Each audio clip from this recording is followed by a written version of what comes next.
Kitab Kejadian pasal 1 ayat 27 dan ayat 28. Demikian bunyi sabda Tuhan. Maka Allah menciptakan manusia itu menurut gambarnya. Menurut gambar Allah diciptakannya dia, laki-laki dan perempuan diciptakannya mereka. Allah memberkati mereka, lalu Allah berfirman kepada mereka, beranak cuculah dan bertambah banyak, penuhilah bumi dan taklukkanlah itu. Berkuasalah atas ikan-ikan di laut dan burung-burung di udara dan atas segala binatang yang merayap di bumi. Demikian bagian sabda Tuhan. Berbahagialah saya dan saudara yang selalu rindu untuk membaca, mendengar, merenungkan sabda Tuhan dalam setiap aspek hidup kita, termasuk dalam suasana sukacita ini. Shalom. Kekasih-kekasih Tuhan, kita tahu bersama bahwa manusia sebagaimana dari bacaan tadi adalah ciptaan yang berbeda dari makhluk hidup lainnya. Karena manusia diciptakan menurut gambar rupa Allah, menurut teladan Allah. Nah, di sini tentu bukan berbicara tentang fisik, karena Allah adalah roh. Tetapi berbicara tentang hakikat Allah, yang mana dalam diri Allah itu ada kasih, dalam diri Allah ada keadilan, dalam diri Allah ada kebenaran, dalam diri Allah ada daya cipta, dalam diri Allah ada hikmat, yang mana Allah berikan sebagian kecil itu kepada manusia. Kenapa sebagian kecil? Ya karena tentu kalau kita renungkan diri kita, bahkan kalau kita mendengar atau kita melihat dalam satu tontonan atau kita membaca tentang orang yang IQ tinggi atau pintar sekali, tetapi tentu kalau di hadapan Allah yang besar, yang maha agung, itu sangat kecil. Karena kita dapat melihat salah satunya saja dari diri kita manusia, dengan keberadaan yang kompleks, yang rumit. Dan kekasih-kekasih Tuhan, dari kita melihat diri kita, maka kita masih banyak hal sebenarnya yang kita sendiri tidak mengerti. Bahkan para ahli, baik itu bagian psikologis maupun yang secara fisik, mereka saja masih banyak tanda tanya tentang diri manusia. Dengan demikian, kekasih-kekasih Tuhan, dalam hal ini maka kesadaran bahwa pertama, Allah adalah pencipta dan kita ini ciptaan. Yang kedua, Allah yang maha besar itu telah memberi diri kita bagian dari gambarnya. Maka ini tentu membawa kepada kita satu kesadaran perbedaan yang besar antara Allah dengan kita. Untuk dalam hidup kita, kita selalu merenungkan bahwa memuliakan Allah, mengakui Allah, bergantung kepada Allah, itu satu keharusan dalam kehidupan orang percaya. Nah, selanjutnya kekasih-kekasih Tuhan, dalam manusia pun secara natur atau secara alami, Allah menciptakan di sini laki-laki dan perempuan. Laki-laki dan perempuan tetap di dalam naturnya berbeda. Ya, tidak mungkin laki-laki itu hamil baru melahirkan. Itu naturnya, tidak bisa sama. Dan dalam natur yang Allah ciptakan itu menjadi lengkap dengan Allah kemudian memberkati manusia dan berfirman supaya beranak cucu dan bertambah banyak. Jadi keturunan itu atau hal menjadi satu keluarga di mana ya, ayah dan ibu memiliki anak, sebenarnya itu adalah anugerah Allah. Karena itu sudah disampaikan sejak dari mulanya. Dengan demikian, maka hal yang berikut, maka anak itu adalah anugerah Allah. Nah, gambaran yang kita lihat meskipun secara yang lebih kecil atau di posisi yang kedua. Kalau tadi kita manusia itu kita mendapat gambar dari Allah, sedangkan anak itu memberi gambar tentang kita orang tua. Karena itulah maka sering kita dengar bahwa kalau orang berbicara, ini anak dia seperti bapaknya begitu atau seperti mamanya. Tidak mungkin dikatakan ini bapak seperti anaknya. Tidak mungkin. Karena bapak yang ada duluan, mama yang ada duluan baru anak. Artinya anak itu ada gambarannya dari bapak dan mama. Tapi yang paling menarik karena tentu kekasih-kekasih Tuhan, Tuhan tidak sekedar memberikan gambar itu ya anak ya, yang menggambarkan tentang orang tuanya. Tetapi juga ada faktor yang mengikat ya. Faktor yang mengikat itu seperti sifat ya. Sifat itu orang bilang buah jatuh tidak jauh dari pohon ya. Jadi sifat-sifat tidak mungkin dia itu ambil sifat orang lain, pastilah sifat orang tua. Nah, yang berikutnya secara gen gitu. Itu jelas. Jadi kalau di orang secara kedokteran tes secara DNA itu pasti itu semua hal yang luar biasa ya, yang Tuhan lakukan ya, untuk kita manusia. Nah, tapi di dalam gambar itu atau anak ya, yang dilahirkan, dia memiliki keunikan tersendiri. Ya, Tuhan kita ini memang juga pelukis yang agung. Dia membentuk kita manusia, tidak akan mungkin ada yang sama persis betul, meskipun kembar sekalipun. Artinya Tuhan mau supaya setiap orang menerima dirinya sebagai yang istimewa. Nah, hal yang terakhir kekasih-kekasih Tuhan dari khusus bagian firman Tuhan ini disampaikan. Beranak cuculah dan bertambah banyak, penuhilah bumi dan taklukkanlah itu.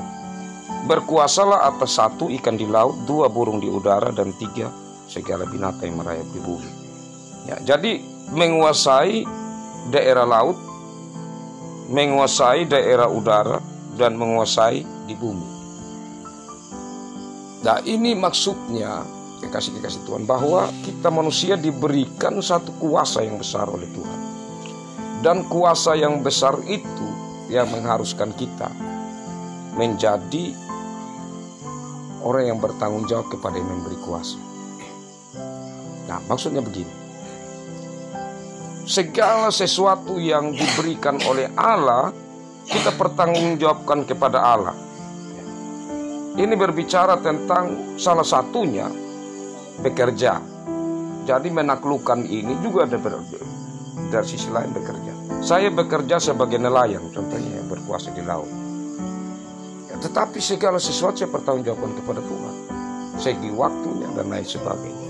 Begitupun pekerjaan peternak. Jadi ini berbicara juga tentang pertanggungjawaban dari apa yang kita pelihara sekaligus apa yang berhubungan dengan tanggung jawab pekerjaan kita. Nah, apa maksudnya di sini kekasih-kekasih Tuhan? Dari firman Tuhan ini sesungguhnya memiliki maksud supaya di dalam kita menerima anak yang Tuhan titipkan dalam hidup kita, maka tanggung jawab inilah yang perlu kita lanjutkan. Ya. Tanggung jawab apa? Bahwa siapapun kita, manusia, kita ingat bahwa kita adalah gambar dan rupa Allah. Sifat-sifat Allah yang Allah berikan kepada kita, itu sebenarnya tujuannya untuk kita terhubung selalu dengan Allah, selalu ada dalam satu ikatan persekutuan dengan Allah. Dan yang berikut supaya anak-anak kita pada akhirnya kita didik mereka, pada akhirnya mereka mengerti sebenarnya tanggung jawab mereka apa. Itu penting sekali. Sehingga kekasih-kekasih Tuhan, maka di sini kita akan sama-sama bertanggung jawab kepada Tuhan yang memberi itu dalam hidup kita. Dan yang saya mau sampaikan di luar bagian firman Tuhan ini, selanjutnya kalau kita perhatikan bahwa setelah manusia jatuh dalam dosa, ini kan bagian firman Tuhan sebelum manusia jatuh dalam dosa, masih pasal 1, pasal 3 baru manusia jatuh. Nah, di pasal 3 saat manusia jatuh, maka di situ ada hukuman selain kutukan. Manusia belum mendapat kutukan kecuali waktu saat Kain yang bunuh Habel, baru manusia itu dikutuk. Tapi mendapat hukuman di mana perempuan akan susah nanti waktu melahirkan. Laki-laki akan sulit di dalam bekerja. Nah, tentu kekasih-kekasih Tuhan di sini ya memberi satu nilai tambah sebenarnya. Di saat Mama Gilvi menderita waktu mau melahirkan, itu di situ saya percaya Bapak Gilvi punya cinta bertambah. Saya itu saya rasa sangat-sangat kecil begitu. Saya rasa waktu Mama Al mau melahirkan itu saya bilang, aduh Tuhan, artinya saya rasa tidak berarti sekali. Karena itu hanya saya pasrah sama Tuhan. Jadi itu juga ada satu pengalaman iman. Nah, yang berikutnya firman Tuhan mengatakan juga seorang ibu dia punya rasa sakit akan langsung hilang kalau anak itu sudah lahir. Nah, itu kan sakit sebenarnya bukan sekedar fisik ya. Kalau fisik ya pasti tetap merasakan sakit juga. Tetapi berhubungan dengan psikologis, artinya berjuang dengan proses melahirkan tidak gampang. Dan di situ kekasih-kekasih Tuhan tentu ada pengalaman iman juga dari Mama Gilvi yang dirasakan di situ. Nah, kekasih-kekasih Tuhan, yang paling terakhir di luar hal ini yang saya mau sampaikan adalah kita baru saja melewati duka yang mendalam. Tapi inilah hidup yang Tuhan berikan kepada kita. Ada siang, ada malam. Ada saatnya senang, ada saatnya susah. Ada saatnya kita duka cita, ada juga suka cita. Khususnya Mama kekasih, tentu ini merupakan penghiburan tersendiri bagi Mama. Karena di tengah-tengah Mama merasakan duka, anak yang berduka menjadi duka juga dari Mama dan keluarga. Tetapi di tengah-tengah itu Tuhan menghadirkan satu penghiburan yang membawa sukacita tersendiri. Ya, kiranya ini memberi sebuah pengalaman iman bagi Mama tentang kasih sayang Tuhan yang memelihara Mama sebagai seorang janda. Ya, Tuhan memberi sukacita di tengah-tengah pergumulan yang menghadapi dan bahkan kita semua keluarga. Nah, biarlah anak yang Tuhan anugerahkan, anak gadis, anak nona yang Tuhan hadirkan di tengah keluarga, Bapak Gilvi Tuhan berkati, dan Mama Gilvi Tuhan berkati sampai pemulihan yang total. Dan bagi kita semua diberkati oleh Tuhan dalam sukacita bersama yang Tuhan boleh hadirkan dalam kehidupan kita keluarga. Tuhan memberkati firman-Nya dan memberkati kita semua. Amin.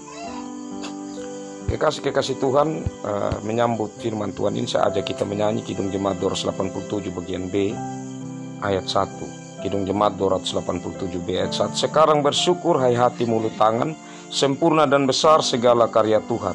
Diberinya kita pun anugerah dan berkat yang tak terbilang terus, semula dan tetap.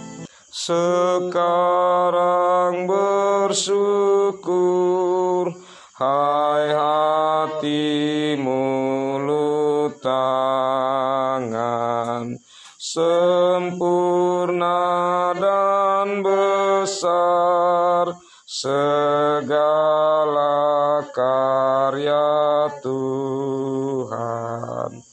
Diberinya kita pun anugerah dan berkat yang tak terbilang terus semula dan tetap.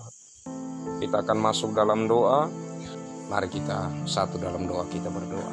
Kembali kami datang ke hadapan hadirat-Mu. Ya Tuhan, kami bersyukur untuk kesempatan indah ini. Kesempatan kami bersyukur, kesempatan beribadah, memuji, memuliakan nama Tuhan dan mendengarkan sabda Tuhan. Kami percaya bahwa Roh Kudus Tuhan menolong kami, sehingga firman-Mu ini kami mengerti secara mendalam, dan kami boleh menerima serta menerapkan dalam hidup kami. Terlebih khususnya Bapak Gilvi, Mama Gilvi yang bersuka cita. Kami mendoakan untuk anak kekasih, anak Nona yang Tuhan hadirkan di tengah-tengah keluarga. Biarlah Tuhan memberkati anak-Mu, Tuhan menyertai dia, baik kekasih ini dalam pertumbuhannya, bahkan dalam rencana keluarga untuk memberi nama dan juga rencana ke depan untuk membawa di hadapan hadirat Tuhan untuk dibaptiskan. Tuhan, keluarga memohon dan kami semua mohon Tuhan ada dalam rencana ini. Ya Allah Bapa dalam kerajaan sorga, dalam kesempatan ini kami juga berdoa untuk Bapak Gilvi, Mama Gilvi. Tuhan senantiasa memberkati mereka sebagai orang tua. Tuhan melimpahkan hikmat, kebijaksanaan, kemampuan bagi mereka untuk tanggung jawab yang Tuhan berikan bagi mereka, khususnya untuk anak-anak yang Tuhan tempatkan di sisi mereka. Kami juga berdoa untuk orang tua kekasih, untuk Mama. Tuhan berkati Mama senantiasa, khususnya Mama keluarga baru melewati proses duka yang sangat mendalam. Tuhan, kami percaya bahwa kelahiran anak kekasih di tengah keluarga Bapak Gilvi membawa satu sukacita tersendiri, penghiburan bagi Mama kekasih dan keluarga yang sungguh berduka. Dan kami tetap mendoakan untuk anak kekasih yang masih tentu menghadapi duka cita, Mama Vander. Tuhan berkati dia, kuatkan dia selalu. Ya Allah Bapa di sorga, dalam kesempatan ini Bapak Gilvi, Mama Gilvi tentu bersyukur karena selama proses mulai dari masuk rumah sakit sampai keluar, ada banyak anak-anak Tuhan, saudara keluarga yang terlibat secara langsung bahkan tidak langsung, yang mendoakan. Tuhan berkati mereka semua. Ya Allah Bapa dalam kerajaan sorga, khususnya untuk Mama Gilvi, Tuhan berkati terus di dalam proses pemulihannya. Dan kami berdoa juga sukacita yang dirasakan bagi orang tua keluarga yang ada di Anak Alam. Biarlah Tuhan memberkati sukacita mereka sebagaimana sukacita kami di sini.